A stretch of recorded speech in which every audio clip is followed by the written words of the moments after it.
Hola familias, ¿qué tal estáis? Espero que estéis todos súper bien y desde aquí os mandamos un beso enorme. Estamos deseando veros, pero mientras tanto podemos divertirnos jugando juntos.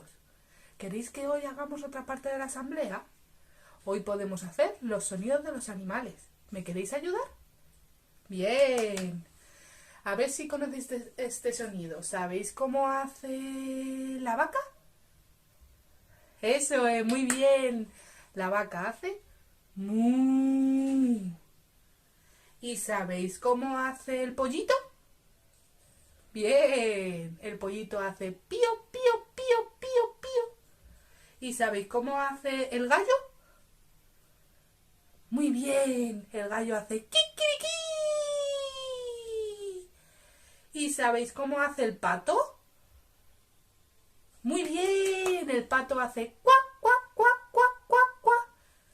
¿Y el gato? ¿Sabéis cómo hace el gato? Sí, así hace el gato hace miau, miau. Y uno un poquito más complicado. ¿Sabéis cómo hace el caballo?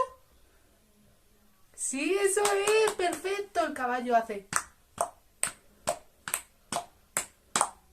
¿Y sabéis cómo hace el elefante? Ah, esto os gusta un montón, el elefante hace. ¿Y sabéis también cómo hace? A ver, a ver, a ver. ¿Sabéis cómo hace el león? Muy bien, el león hace.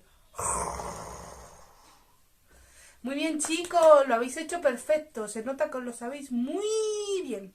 ¡Bravo!